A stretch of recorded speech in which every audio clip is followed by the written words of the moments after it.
नमस्कार, स्वागत है आपका उज्जवल जी के चैनल पर। आज हम वीडियो भर्ती परीक्षा का एक महत्वपूर्ण टॉपिक जो कि 30 अंकों का आता है, राजस्थान कृषि एवं आर्थिक संसाधन, उस पर चर्चा करेंगे।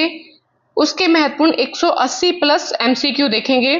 देखिए, इसके अंतर्गत हम राजस्थान की खाद्य एवं व्यावसायिक फसलें, राजस्थान कृषि आधारित उद्योग, राजस्थान की वृहद सिंचाई और नदी घाटी परियोजनाएं, बंजर भूमि सूखा क्षेत्र विकास परियोजनाएं, इंदिरा गांधी नहर परियोजना से संबंधित जो क्वेश्चन है वो देखेंगे। तो चलिए पहला प्रश्न हम शुरू करते हैं। पहला प्रश्न है, राजस्थान में कृषि ऋतुएं कितनी हैं? तो देखिए 3 ऋतुएं हैं, एक है ग्रीष्म ऋतु, एक है वर्षा ऋतु और एक है शीत ऋतु। राजस्थान में जायद की फसल की सही अवधि कौन सी है? तो जायद की फसल की सही अवधि जो है वो मार्च से जून तक है। दुर्गापुरा केसर किसकी एक महत्वपूर्ण किस्म है? तो दुर्गापुरा केसर जो है वो तरबूज की एक महत्वपूर्ण जो है किस्म है। अगला प्रश्न देखेंगे, 4th क्वेश्चन, कौन सी खरीफ की फसल है? खरीफ की फसल मक्का है। राजस्थान में कौन सी तिलहन की फसल रबी के मौसम में बोई जाती है? तो इन्होंने पूछा है, देखिए तिलहन की फसल और रबी के मौसम में बोई जाती है, तो वो इनमें से है इनमें से आपके सरसों आएगा। ठीक है, तिल नहीं आएगा, सरसों आएगा। नेक्स्ट है 6ठा क्वेश्चन, राजस्थान में निम्न में से कौन सी रबी की फसल नहीं है? तो राजस्थान में जो बाजरा है ये रबी की फसल नहीं है, बाकी गेहूं, जौ, चना ये रबी की फसल हैं। राजस्थान में कौन सी रबी मौसम की तिलहन फसलें हैं? तो देखिए कौन सी हैं रबी के मौसम की तिलहन फसलें?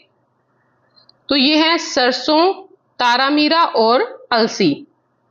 ठीक है, रबी मौसम की जो तिलहन फसलें हैं वो है सरसों, तारामीरा और अलसी। गेहूं के लिए उपयुक्त जलवायु कौन सी है? तो गेहूं के लिए उपयुक्त जलवायु है उष्ण आर्द्र, समशीतोष्ण। ठीक है, देखिए गेहूं के लिए उपयुक्त जलवायु कौन सी होगी? समशीतोष्ण।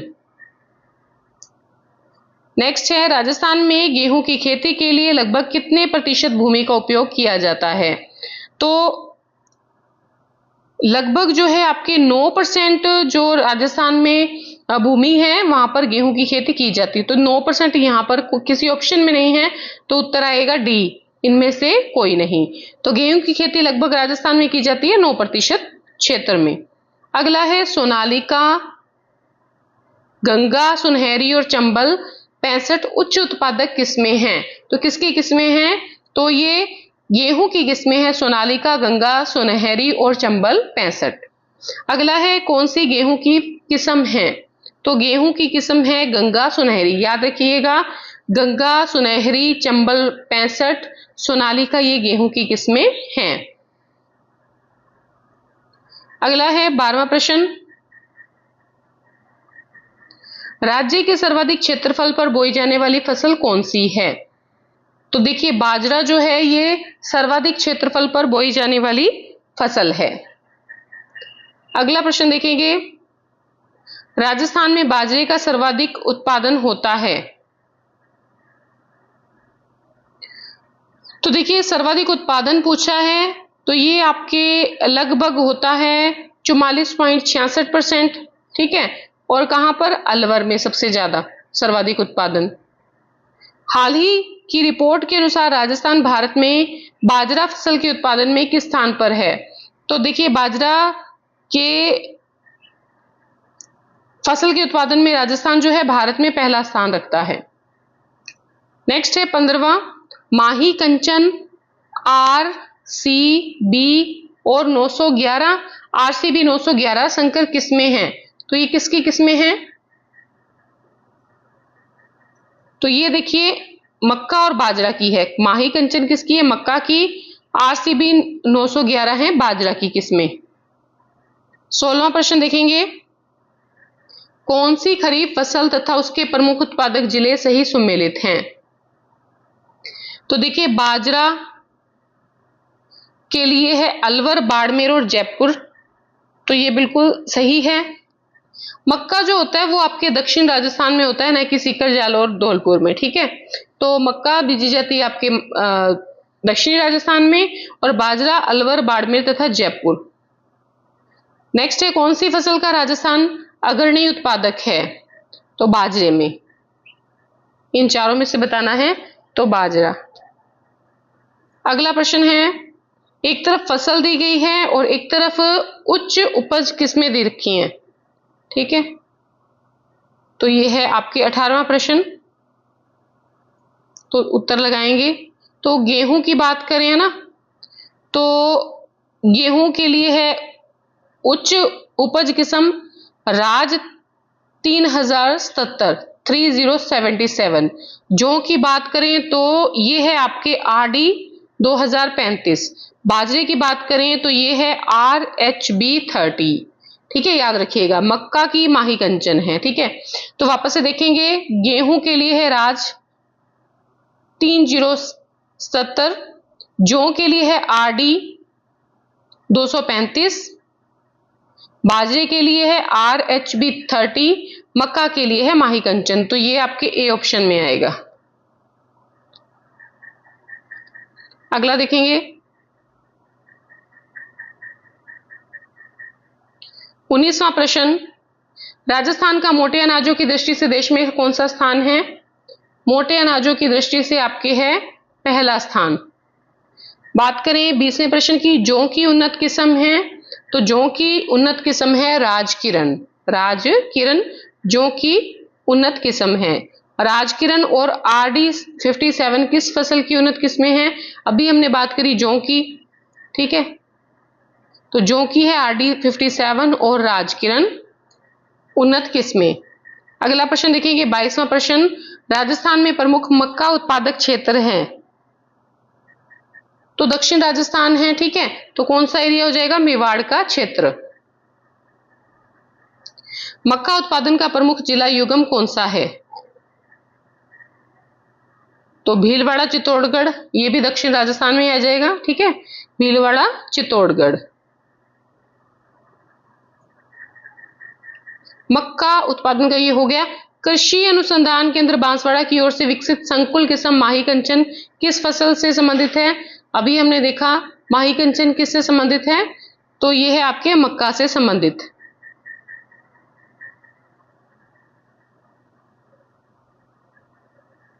देखिए, मक्का का जो कृषि अनुसंधान केंद्र है वो बांसवाड़ा में है, याद रखिएगा। और अगर कोई बाजरे का पूछ ले, बाजरे का कृषि अनुसंधान कहाँ है, तो वो बाड़मेर में है।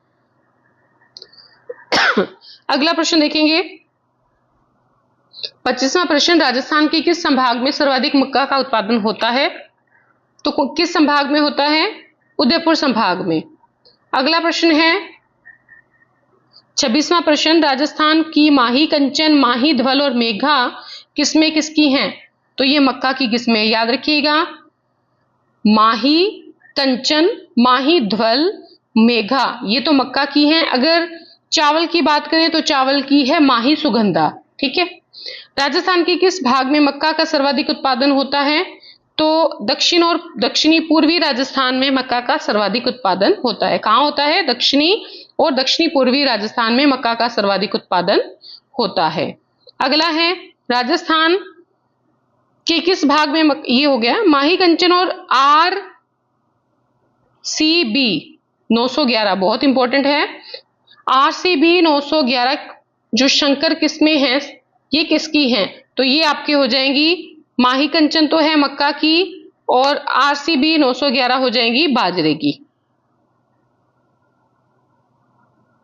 माही कंचन मक्का की, बाजरे की होगी RCB 911। 29वां प्रश्न है, कौन सी व्यापारिक फसल है? कपास है। अगला प्रश्न देखेंगे 30, निम्नलिखित फसलों में से किसे प्रादेशिक भाषा में नरमा कहा जाता है? कपास को नरमा कहा जाता है, ठीक है। गंगानगर, हनुमानगढ़ साइड में नरमा कहा जाता है। राजस्थान में अमेरिकन कपास का उत्पादन किन जिलों में होता है? तो हनुमानगढ़, गंगानगर और बांसवाड़ा में। कपास का, कौन सी कपास? अमेरिकन कपास का उत्पादन हनुमानगढ़, श्री गंगानगर और बांसवाड़ा में। अगला प्रश्न है, कौन सा जिला राज्य में अधिकतम कपास का उत्पादन करता है? हनुमानगढ़।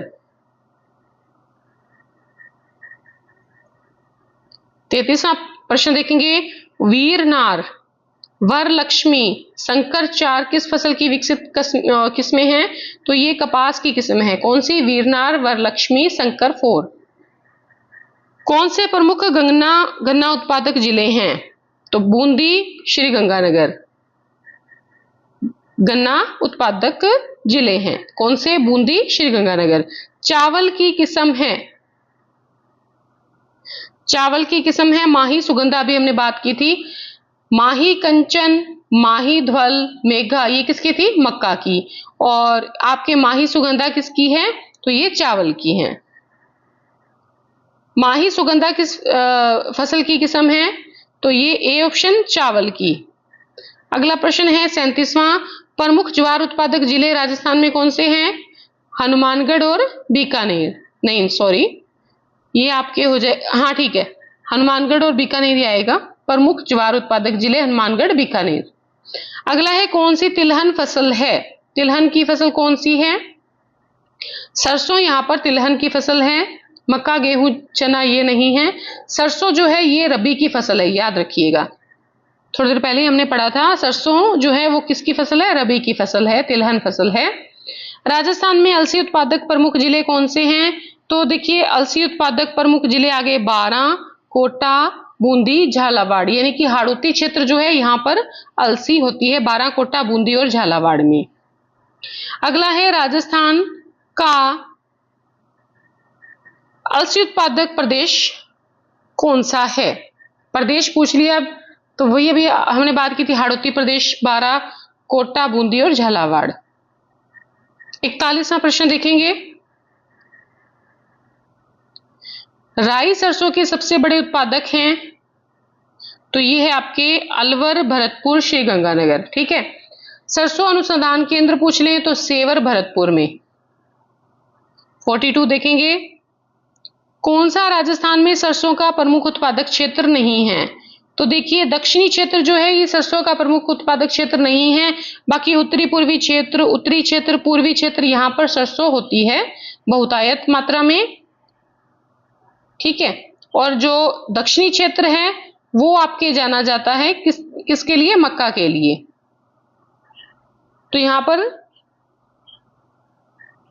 सरसों का प्रमुख उत्पादक क्षेत्र दक्षिणी क्षेत्र नहीं है। अगला प्रश्न है, राजस्थान में कौन से जिले सरसों उत्पादन में अग्रणी हैं? सरसों उत्पादन में अग्रणी है आपके भरतपुर, अलवर, श्री गंगानगर। ठीक है, भरतपुर, अलवर और श्री गंगानगर सरसों उत्पादन में अग्रणी है।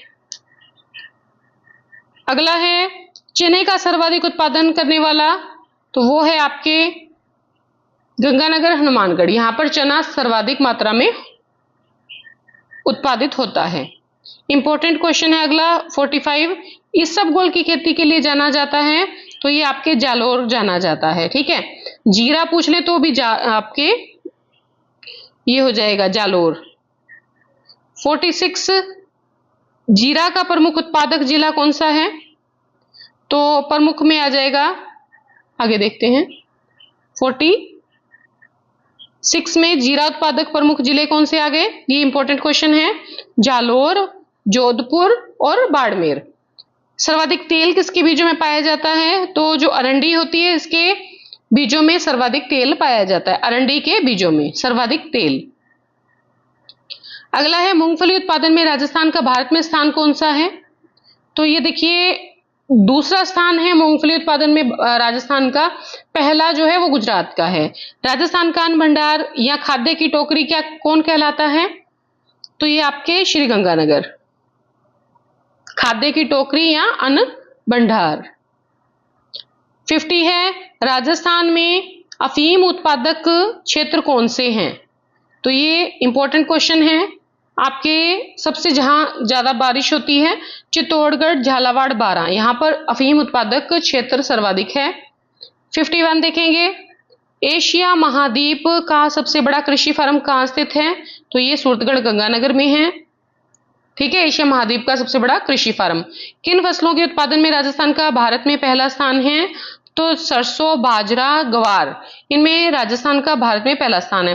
तो आपसे पूछे एशिया महाद्वीप का सबसे बड़ा कृषि फार्म, तो वो सूरतगढ़ में है, गंगानगर। किन फसलों के उत्पादन में राजस्थान का भारत में पहला स्थान है? सरसों, बाजरा और ग्वार में। 53 पे आते हैं, किन फसलों के उत्पादन में राजस्थान का भारत में पहला स्थान है? सरसों, बाजरा और तिलहन। ठीक है, ये यहां पर ऑप्शन चेंज हो गए हैं। तो सरसों, बाजरा, ग्वार, तिलहन, इसमें राजस्थान जो है वो भारत में पहला स्थान रखता है। अगला प्रश्न है, राजस्थान का कौन सी खाद्यान्न फसल के उत्पादन में भारत में पहला स्थान है? खाद्यान्न फसल पूछी है तो यहां पर बाजरा भी आ जाएगा और ग्वार भी आ जाएगा। इन दोनों के उत्पादन में जो है भारत में पहला स्थान रखता है राजस्थान। अगला है, आर्थिक सर्वेक्षण 2022-23 के अनुसार वर्ष 2021-22 में देश में मूंगफली उत्पादन में राजस्थान का कौन सा स्थान था? 21-22 का पूछा है इन्होंने। ठीक है, तो 55 का देखेंगे, बी ऑप्शन दूसरा स्थान है। ठीक है, दूसरा स्थान है मूंगफली उत्पादन में।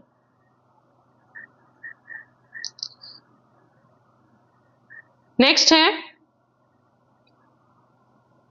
वर्ष 2021-22 में देश के कुल बाजरा उत्पादन में राजस्थान का योगदान प्रतिशत में कितना था? तो ये था आपके 38.98% का पूछा है 21-22 में। अगर अब करंट का देखें तो 44.66% है। देश के कुल बाजरा उत्पादन में 44.66% योगदान किसका है? बाजरे का है। नेक्स्ट देखेंगे 57, नीचे भारत में 2022-23 में विभिन्न कृषि फसलों के उत्पादन में राजस्थान का स्थान दिया गया है, गलत विकल्प चुने। गलत चुनना है, तो चना जो है वो तीसरे नंबर पे है, सही है। ग्वार तीसरे नंबर पे है, मूंगफली दूसरे नंबर पे है, पहले नंबर पे गुजरात है, और सोयाबीन जो है ये तीसरे नंबर पे है। ठीक है, तो सोयाबीन फर्स्ट में नहीं है, तो यही ऑप्शन में उत्तर आएगा, यही प्रश्न का उत्तर यही रहेगा। सोयाबीन जो है ये पहला स्थान नहीं रखता, तीसरा स्थान रखता है। चने का तीसरा स्थान है राजस्थान का भारत में 2022-23 में, ज्वार का तीसरा है, मूंगफली का दूसरा है, सोयाबीन का भी तीसरा है। अगला है 58, राजस्थान की कृषि सांख्यिकी रिपोर्ट 2021-22 के अनुसार कुल उत्पादन की दृष्टि से निम्नलिखित फसलों को घटते क्रम में व्यवस्थित करना है। ठीक है, घटते क्रम में बताना है। तो पहले आ जाएगा गेहूं, फिर आ जाएगा आपके बाजरा, फिर आ जाएगा आपके मक्का और फिर चावल। ठीक है, तो राजस्थान की बात करें तो 2021-22 के अनुसार उत्पादन सबसे पहले ज्यादा गेहूं का हुआ, फिर बाजरे का, फिर मक्का और फिर चावल। अगला प्रश्न देखिए 59, राजस्थान की कौन सी फसल मावठ से लाभान्वित नहीं होती है? तो देखिए खरीफ की फसल जो है वो लाभान्वित नहीं होती है, कपास की फसल। इसमें देखेंगे तो राजस्थान में कितने कृषि विज्ञान केंद्र हैं? 47 कृषि विज्ञान केंद्र हैं। 61 देखेंगे, निम्नलिखित स्थानों में से कहां पर राजस्थान का प्रथम centre of excellence indigenous farm स्थापित किया जाना प्रस्तावित है? पाली में। आर्थिक समीक्षा 2023-24 के अनुसार राजस्थान के सकल राज्य मूल्यवर्धन में 2023-24 में कृषि एवं संबंधित क्षेत्र का योगदान प्रचलित कीमतों पर कितना था? तो ये था 26.72%। ठीक है, तो राजस्थान का पहला centre of excellence indigenous farm Pali में स्थापित किया जाना प्रस्तावित है। 23-24 आर्थिक समीक्षा के अनुसार जो GSVA है वो वर्ष 2023-24 में कृषि और संबंधित क्षेत्र में जो योगदान है वो है 26.72। अगला है, राजस्थान की भूमि उपयोग सांख्यिकी 2022-23 के अनुसार शुद्ध बोए गए क्षेत्र का प्रतिशत कितना है? तो ये आपके हो जाएगा 53.74% शुद्ध बोया गया क्षेत्र। कब? 22-23 का। अगला प्रश्न है 64। भू उपयोग सांख्यिकी 2022-23 के अनुसार राजस्थान में वानिकी क्षेत्र निम्न है। 8.09%। वानिकी क्षेत्र कितना है? 8.09%। राजस्व संघ का कार्य क्या है? लघु वन उपज का संग्रह, मत्स्य बीज फार्म संचालन, कृषि उपज का क्रय, ये सभी काम है राजस्व संघ के। नेक्स्ट देखेंगे 66। ICAR द्वारा राजस्थान कितने कृषि जलवायु क्षेत्रों में विभाजित किया गया है? तो 10 क्षेत्रों में विभाजित किया गया है। 180 प्लस क्वेश्चन जो है हम लगाने वाले हैं अलग अलग टॉपिक के, ठीक है, तो बने रहिएगा। कौन से जिलों का समूह अर्धशुष्क पूर्वी मैदानी क्षेत्र के अंतर्गत आता है? तो जयपुर, अजमेर, टोंक का जो समूह है वो अर्धशुष्क पूर्वी मैदानी क्षेत्र के अंतर्गत आता है। सिरोही, पाली तथा जालोर जिले राजस्थान की किस कृषि जलवायु खंड के अंतर्गत आते हैं? तो ये देखिए सेकंड बी के अंतर्गत आते हैं। सिरोही, पाली, जालोर जिले राजस्थान के सेकंड बी जो खंड है उस कृषि जलवायु खंड उसके अंतर्गत आते हैं।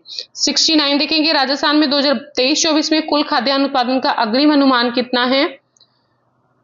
245.01 लाख मैट्रिक टन कुल खाद्यान्न उत्पादन का अग्रिम अनुमान है। 70 देखेंगे राजस्थान में 24-25 की अंतिम उत्पादन समक यानी कि दोनों फसलें खरीफ फसल भी और रबी की फसल और खरीफ की जो फसल है 24-25 के अंतिम उत्पादन में जो लाख मैट्रिक टन में है के आधार पर घटते क्रम में व्यवस्थित करिए।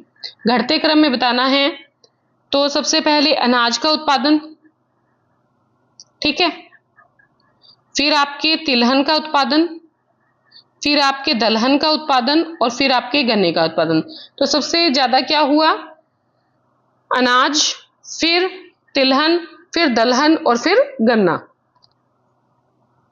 24-25 में। नेक्स्ट है राष्ट्रीय बीजीय मसाला केंद्र कहां पर है? तो ये तबीजी में है, अजमेर में, तबीजी अजमेर। केंद्रीय शुष्क बागवानी संस्थान कहां पर है? तो ये आपके बीकानेर में है। राष्ट्रीय सरसों अनुसंधान केंद्र तो ये आपके सेवर भरतपुर में है। अगला प्रश्न है राष्ट्रीय खाद्य सुरक्षा मिशन के अंतर्गत गेहूं हेतु कितने जिलों का चयन किया गया है? तो देखिए ये 14 जिलों का चयन किया गया है गेहूं के लिए। बाजरे के लिए 21 जिलों का चयन किया है राष्ट्रीय खाद्य सुरक्षा मिशन ने। राष्ट्रीय कृषि विकास योजना कब शुरू की गई थी? तो ये 2007-08 में की गई थी, ठीक है। राजीव गांधी कृषक साथी सहायता योजना का उद्देश्य क्या है? तो यह है दुर्घटना की स्थिति में मुआवजा प्रदान करना। अगला प्रश्न देखेंगे 77।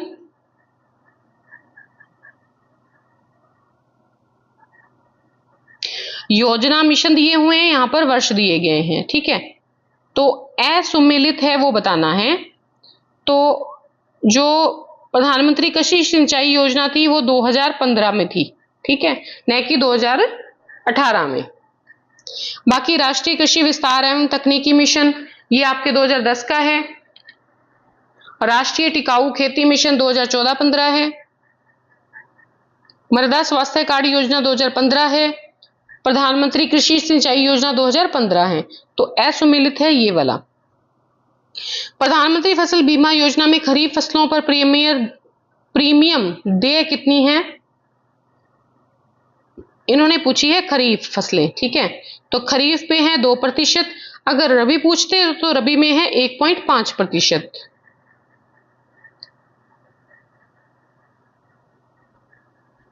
अगला है प्रधानमंत्री फसल योजना के अंतर्गत वार्षिकी वाणिज्य उद्यानिक फसलों का प्रीमियम दर कितना है? तो ये है आपके 5.0%। 80 देखेंगे असुमेलित युग्म बताना है। तो देखिए राष्ट्रीय बीज निगम 1963 सॉरी 1963, कृषि मूल्य आयोग 1965, भारतीय राज्य फार्म निगम 1969, ये तीनों तो है सही, सुमेलित हैं। ये 1972 नहीं था, तो ये गलत है, ठीक है। राष्ट्रीय कृषि बीमा योजना की शुरुआत की गई थी। राष्ट्रीय कृषि बीमा योजना की शुरुआत 2005-6 में की गई थी। सॉरी, एक सेकेंड। राष्ट्रीय कृषि बीमा योजना पूछी है, तो राष्ट्रीय कृषि बीमा योजना की शुरुआत 1999 में और 1999-2000 में की गई थी, ठीक है। अगला प्रश्न देखेंगे 82, किसान क्रेडिट योजना शुरू की गई, तो ये 1998-99 में शुरू की गई थी किसान क्रेडिट योजना। राजस्थान में जीरो बजट नेचुरल फार्मिंग शुरू की गई थी, तो ये 2019-20 में की गई थी। जीरो बजट नेचुरल फार्मिंग 2019-20 में। 84 देखेंगे, राजस्थान में कृषि प्रसंस्करण, कृषि व्यवसाय एवं निर्यात प्रोत्साहन नीति कब जारी की गई थी, तो ये की गई थी, बहुत इंपॉर्टेंट प्रश्न है, 2019 में की गई थी, ठीक है। राजस्थान में कृषि प्रसंस्करण, कृषि व्यवसाय, निर्यात प्रोत्साहन नीति कब जारी की गई थी, 2019 में। राजस्थान में किसानों के लिए कृषि में आसानी के लिए कृषक कल्याण कोष का गठन किया गया। कब किया गया, तो 16 दिसंबर 2019 को किया गया था। 86 देखेंगे, राजस्थान में सब्जी उत्कृष्टता केंद्र स्थापित किया गया, तो ये आपके बूंदी में स्थापित किया गया था सब्जी उत्कृष्टता केंद्र। इंद्रधनुष क्रांति का संबंध जो है वो आपके कृषि और संबंधित क्षेत्रों से है।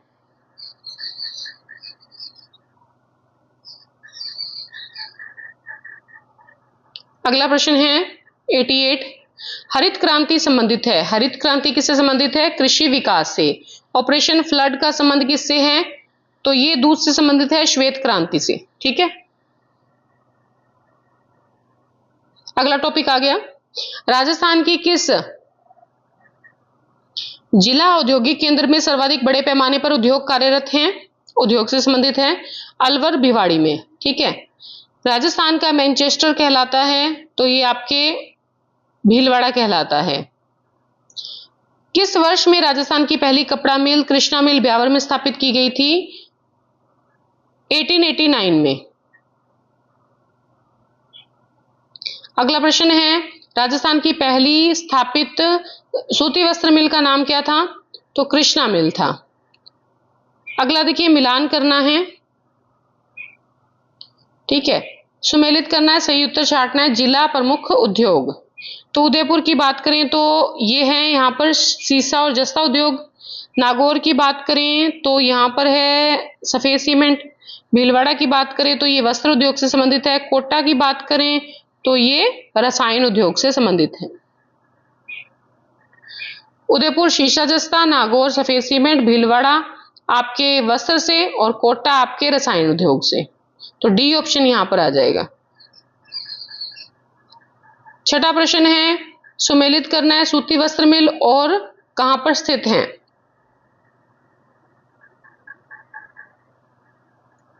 तो देखिए, एडवर्ड मिल की बात करें तो ये ब्यावर में है ना। राजस्थान टेक्सटाइल मिल की बात करें तो ये भवानी मंडी में है। शार्दुल टेक्सटाइल मिल की बात करें तो ये श्रीगंगानगर में है। मेवाड़ टेक्सटाइल की बात करें तो ये भीलवाड़ा में है। एडवर्ड ब्यावर में, राजस्थान टेक्सटाइल मिल आपकी भिवानी में, शार्दुल टेक्सटाइल श्रीगंगानगर, मेवाड़ टेक्सटाइल भीलवाड़ा में। अगला प्रश्न देखेंगे, इसमें सी ऑप्शन आ जाएगा, ठीक है। कपड़ा उद्योग का श्री गोपाल इंडस्ट्रीज व महालक्ष्मी मिल्स क्रमशः राजस्थान के किस जगह में स्थित है। तो देखिए, जो आपकी गोपाल इंडस्ट्री है वो कोटा में है, महालक्ष्मी मिल ब्यावर में है, सी आ जाएगा। अगला प्रश्न है 8वां प्रश्न, Rajasthan spinning and weaving mills limited का संयंत्र कौन सा है? केवल गुलाबपुरा में। 9वां प्रश्न देखेंगे, सूती वस्त्र उद्योग और उसकी अवस्थिति बतानी है, जो सुमेलित नहीं है वो बताना है। ठीक है, तो देखें, महाराजा उमेद मिल, ये देखिए जोधपुर में नहीं है, पाली में है। ठीक है, बाकी राजस्थान स्पिनिंग एंड वीविंग मिल गुलाबपुरा में है, शार्दुल टेक्सटाइल मिल श्री गंगानगर में है, मेवाड़ टेक्सटाइल मिल भीलवाड़ा में है, महाराजा उमेद मिल पाली में है। अगला प्रश्न देखेंगे, कपड़े उद्योग का श्री गोपाल इंडस्ट्री महालक्ष्मी मिल क्रमशः राजस्थान की किस जगह पर स्थित है? तो कोटा में है आपके गोपाल इंडस्ट्री, ब्यावर में है महालक्ष्मी मिल। अगला प्रश्न देखेंगे, सुमेलित नहीं है वो बताना है। मेवाड़ टेक्सटाइल मिल ये भीलवाड़ा में है। ठीक है, भीलवाड़ा। राजस्थान टेक्सटाइल मिल भवानी मंडी में, एडवर्ड मिल ब्यावर में, शार्दुल श्रीगंगानगर में। तो उत्तर यहां पे क्या लगेगा आपके? ए। 12वां प्रश्न देखेंगे, गंगानगर शुगर मिल लिमिटेड ने चुकंदर से चीनी बनाना कब प्रारंभ किया था? तो ये 1968 से शुरू किया था। अगला प्रश्न है 13वां प्रश्न, कपड़ा कारखाना और अवस्थिति बतानी है। डर्बी टेक्स की बात करें तो ये आपके जोधपुर में है। मॉडर्न सिंटेक्स की बात करें तो ये आपके अलवर में है, अलवर लिमिटेड। आदित्य मिल्स की बात करें तो किशनगढ़। सुदर्शन टेक्सटाइल की बात करें तो कोटा।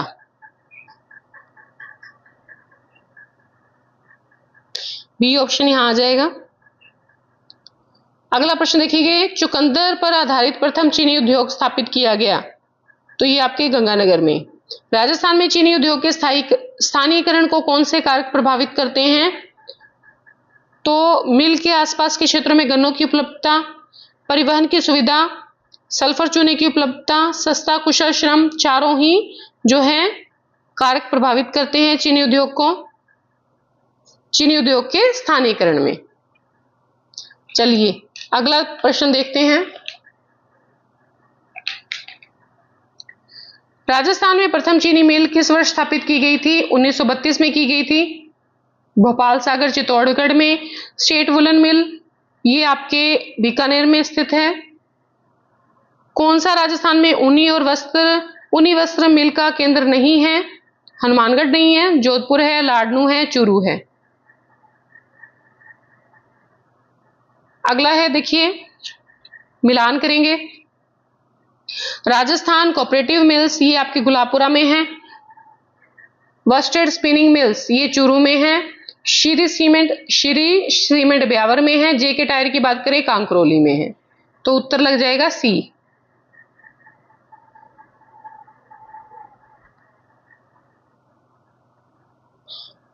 अगला प्रश्न देखेंगे, 20वां प्रश्न। राजस्थान में सर्वप्रथम वनस्पति उद्योग स्थापित किया गया था। वनस्पति उद्योग स्थापित किया गया था भीलवाड़ा में सबसे पहले। सरसों तेल घानी उद्योग के लिए प्रसिद्ध है आपके भरतपुर।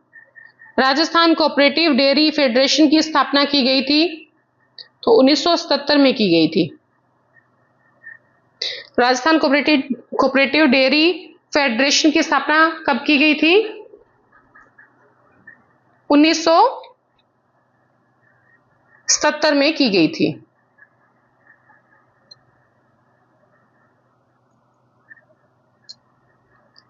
अगला प्रश्न देखेंगे, RCDF यानी कि Rajasthan cooperative dairy federation limited का जन्म प्लाज्म स्टेशन कहां पर है? तो ये आपके नरवा खिचियान जोधपुर में है। 24वां प्रश्न, राजस्थान में जेट्रोफा आधारित बायोडीजल प्लांट अवस्थित है, तो ये झामरकोटरा उदयपुर में है। राजस्थान की पहली औद्योगिक नीति कब घोषित की गई थी? ये आपके 1978 में घोषित की गई थी।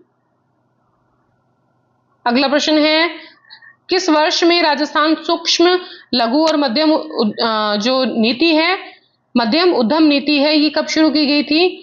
तो ये 2019 में राजस्थान में सूक्ष्म लघु मध्यम उद्यम नीति शुरू की गई थी। जयपुर में ईपीआईपी उत्तर भारत का सबसे बड़ा निर्यात पार्क है। जो निम्नलिखित में से ईपीआईपी का पूर्ण रूप क्या है? पूर्ण रूप बताना है। तो export promotion industrial park, D option यहां पर सही रहेगा। अगला है, रिको ने अलवर जिले के किन औद्योगिक क्षेत्रों में जापानी जोन स्थापित नहीं किए हैं? तो ये थानागाजी औद्योगिक क्षेत्र में स्थापित नहीं किए हैं जापानी जोन, ठीक है। नीमराणा में किए हैं, थानागाजी में किए हैं, नीमराणा घिलोट में किए हैं, ठीक है। तो कहां पर नहीं किए? सॉरी, थानागाजी औद्योगिक क्षेत्र में नहीं किए हैं, बाकी घिलोट में किए हैं, नीमराणा में किए हैं, और ठीक है, नीमराणा और घिलोट में किए हैं, थानागाजी में नहीं किए हैं। तो बी, यहां पर सी ऑप्शन आएगा, जापानी जोन स्थापित नहीं किए हैं थानागाजी में।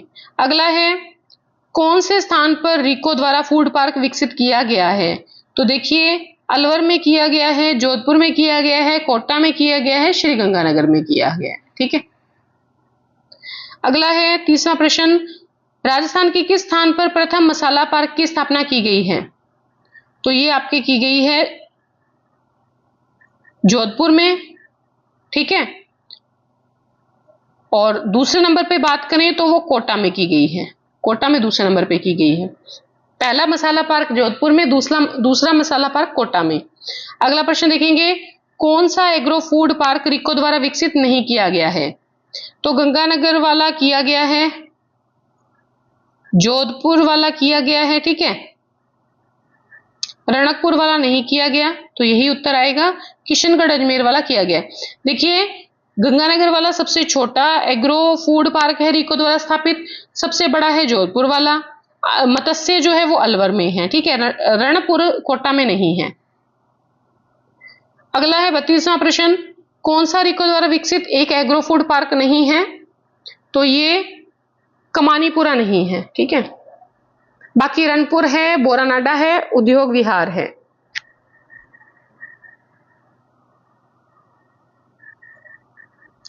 अगला है, एग्रो फूड पार्क रानपुर स्थित है, कहां पर? कोटा में। रिको द्वारा विकसित कौन सा एग्रो फूड पार्क क्षेत्रफल के अनुसार सबसे बड़ा है?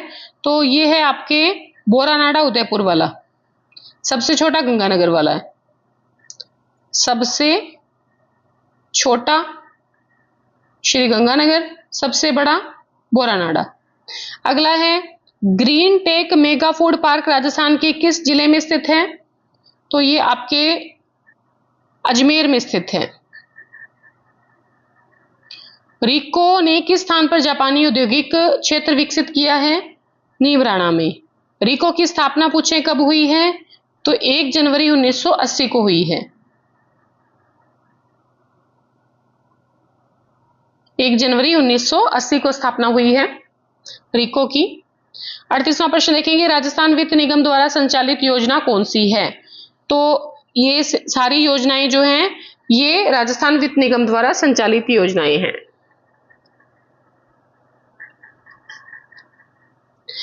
सेम फिक्स योजना, सिल्वर कार्ड योजना, गोल्ड कार्ड योजना।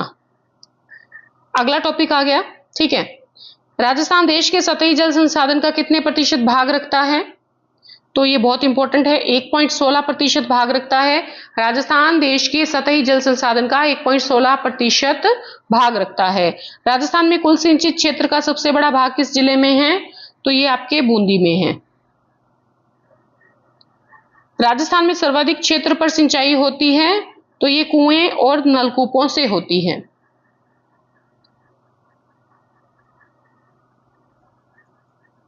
कुएं एवं नलकूपों से सिंचाई करने की दृष्टि से सबसे प्रमुख जिला है जयपुर।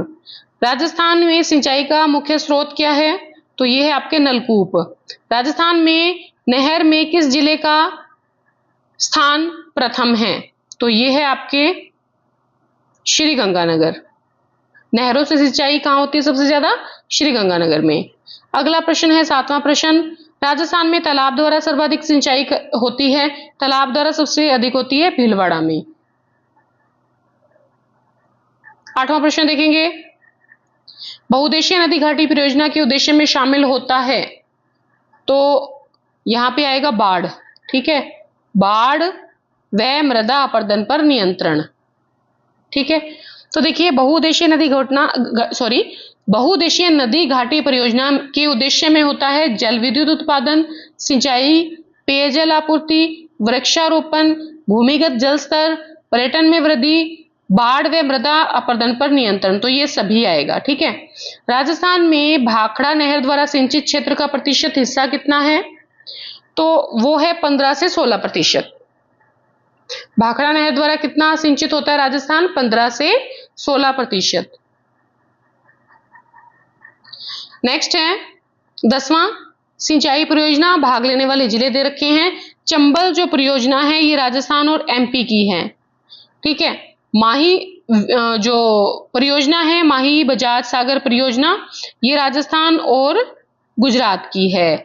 व्यास परियोजना की बात करें तो ये पंजाब, हरियाणा, राजस्थान की है। सिद्धमुख की बात करें तो ये केवल राजस्थान की है, हनुमानगढ़ और इधर वाला एरिया जो है चूरू, श्री गंगानगर वाला इधर वाला एरिया, ठीक है। तो ये केवल राजस्थान की है, तो यहां पर बी ऑप्शन लगेगा। सेकंड, ए में सेकंड, बी में थर्ड, सी में फोर्थ और डी में फर्स्ट। अगला है चंबल परियोजना का कौन सा बांध राजस्थान में नहीं है? गांधी सागर नहीं है, राणा प्रताप सागर है, जवाहर सागर है, कोटा बैराज है। चंबल परियोजना का जो गांधी सागर बांध है इसकी ऊंचाई 62 मीटर है और ये मंदसौर एमपी में है, ठीक है, ये भी याद रखिएगा। अगला है चंबल घाटी विकास योजना एक संयुक्त बहुउद्देशीय परियोजना है जिसके पानी और बिजली में बराबर हिस्सेदार हैं। कौन कौन है? तो इसमें राजस्थान और एमपी का 50-50% हिस्सेदारी है। अगला प्रश्न है 13वां प्रश्न, निम्नलिखित कथनों पर विचार करना है, कूट का मिलान करते हुए सही उत्तर का चयन करना है, ठीक है। तो चंबल परियोजना मध्य प्रदेश और राजस्थान का संयुक्त उद्यम है, बिल्कुल सही है, ठीक है। गांधी सागर बांध का निर्माण पहले चरण में हुआ, ये भी सही है। जवाहर सागर बांध का निर्माण दूसरे चरण में नहीं हुआ बल्कि तीसरे चरण में हुआ है, ठीक है। तो यहां पर केवल 1 और 2 सही है। अगले प्रश्न की ओर जाएंगे। 14वां प्रश्न, राजस्थान की पहली नहर परियोजना कौन सी है? तो ये है आपके पहली नहर परियोजना 1927 में कंप्लीट हुई थी, गंग नहर, ठीक है। अगला है गंग नहर, ठीक है। यहां पर पहली नहर परियोजना गंग नहर 1927 में कंप्लीट हुई थी। फिर है अपना 15वां प्रश्न, राजस्थान में पहली बार किस परियोजना में फव्वारा सिंचाई व्यवस्था को अनिवार्य किया गया? नर्मदा कैनाल परियोजना में पहली बार फव्वारा सिंचाई व्यवस्था को अनिवार्य किया गया। अब देखिए 16वां प्रश्न ध्यान से देखें।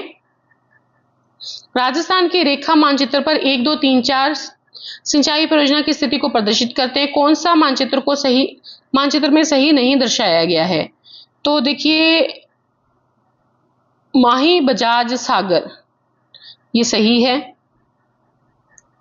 ठीक है। चंबल भी सही है, ये सी जो है ये गलत है, टोंक में है बिसलपुर, ठीक है। सिद्धमुख ये भी सही है, तो उत्तर आ जाएगा बिसलपुर, सही नहीं बताया गया, ठीक है। सुमेलित करना है मुख्य सिंचाई परियोजना सिंचाई व्यवस्था सुविधाओं से लाभान्वित जिले, ठीक है। 17वां है सिद्धमुख परियोजना, इससे हनुमानगढ़ और चूरू जो है ये लाभान्वित होते हैं। नर्मदा परियोजना की बात करें, इससे जालौर और बाड़मेर जो है ये लाभान्वित होते हैं। जवाई परियोजना की बात करें तो जवाई परियोजना जो है इससे जालौर, पाली और जोधपुर जो है लाभ उठाते हैं सिंचाई परियोजना का। जाखम की बात करें तो ये उदयपुर और प्रतापगढ़, ठीक है, सिंचाई सुविधाओं से लाभान्वित होते हैं। जाखम बांध की बात करें तो प्रतापगढ़ में बना हुआ है, 81 मीटर इसकी ऊंचाई है, ठीक है। अगला देखेंगे 18वां प्रश्न, जाखम बहुउद्देशीय परियोजना राजस्थान के कौन से जिले में है? तो ये प्रतापगढ़ में है।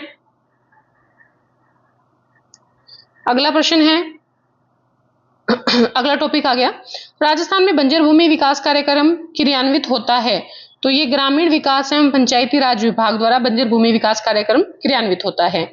मरु विकास बोर्ड की स्थापना कब हुई थी? तो ये आपके 1966 में हुई थी। अगर आपसे मरु विकास कार्यक्रम पूछ लें तो 1977-78 में शुरू हुआ था। ठीक है।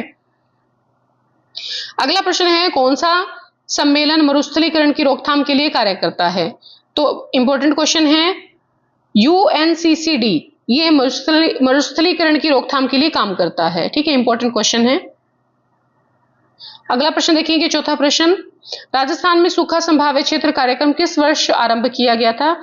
तो 1974-75 में प्रारंभ किया गया था। 11 जिलों से ये शुरुआत इसकी की गई थी। पांचवा प्रश्न देखेंगे, राजस्थान में संचालित सूखा संभाव्य क्षेत्र कार्यक्रम DPAP की वित्तीय व्यवस्था के लिए केंद्र राज्य का हिस्सा कितना रखा गया है? तो ये रखा गया है, केंद्र का तो है 75 और जो राजस्थान का है राज्य का वो है 25।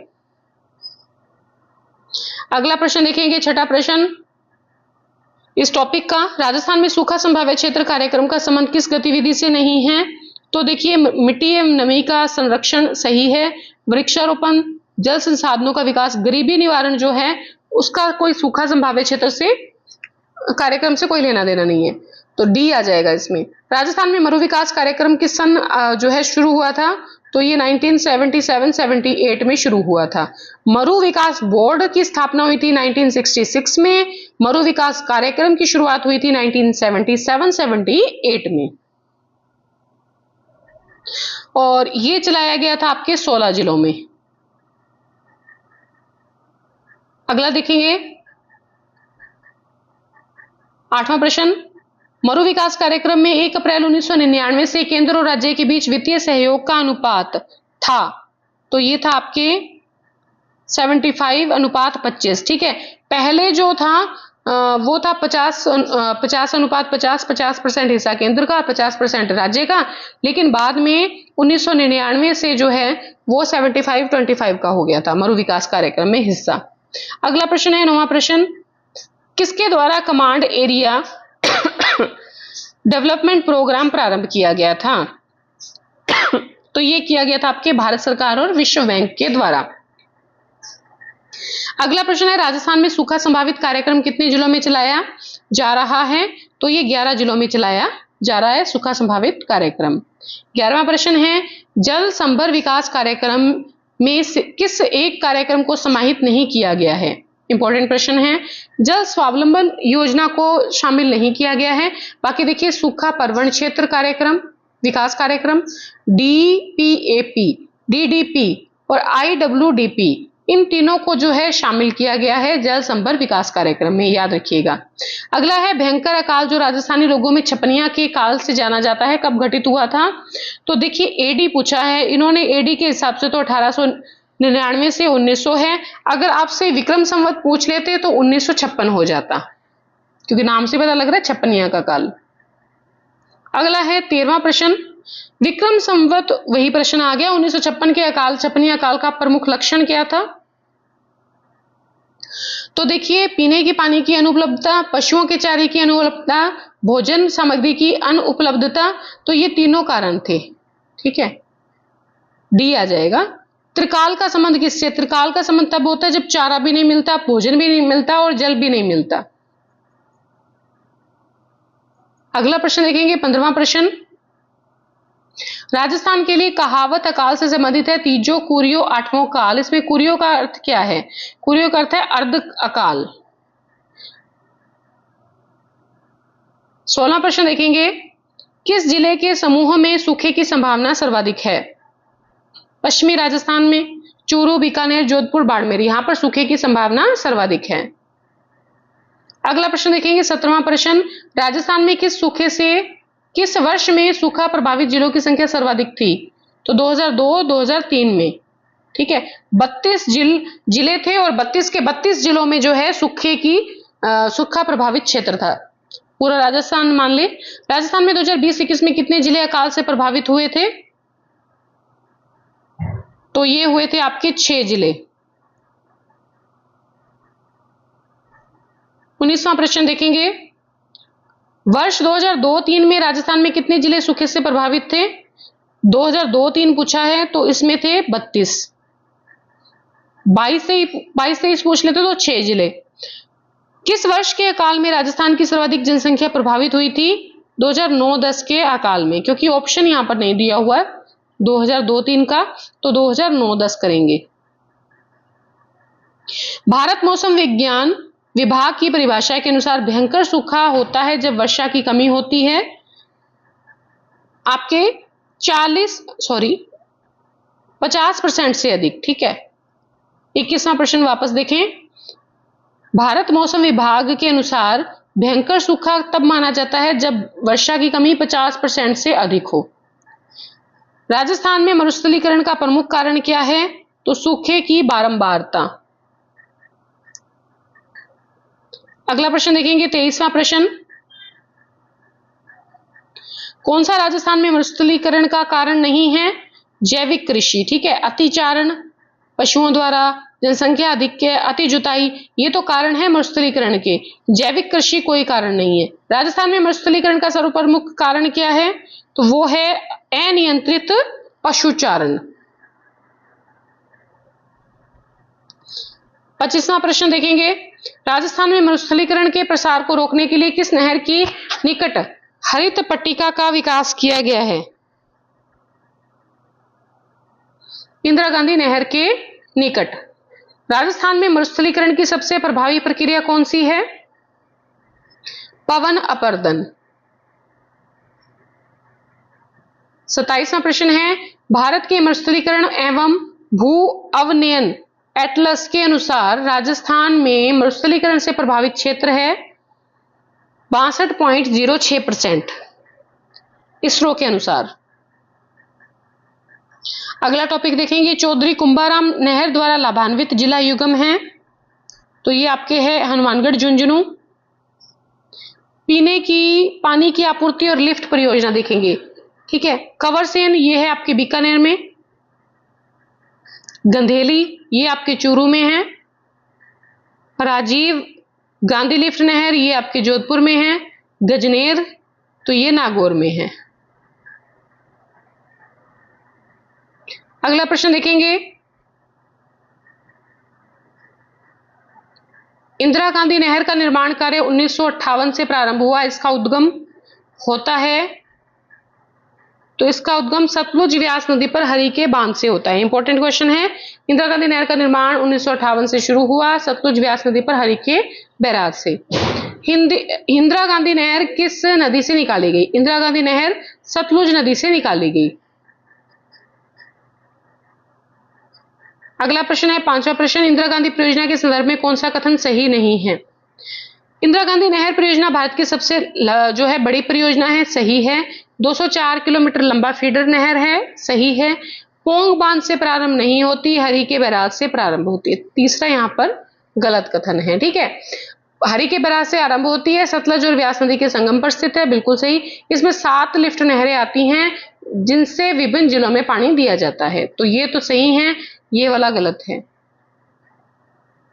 अगला है इंदिरा गांधी फीडर, राजस्थान फीडर की लंबाई कितनी है? राजस्थान फीडर की लंबाई कितनी है?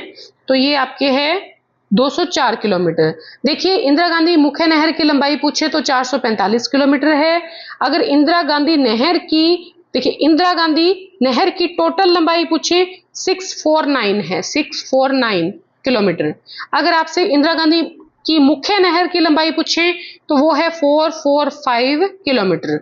अगर आपसे पूछे इंदिरा गांधी फीडर की लंबाई तो वो है 204 किलोमीटर।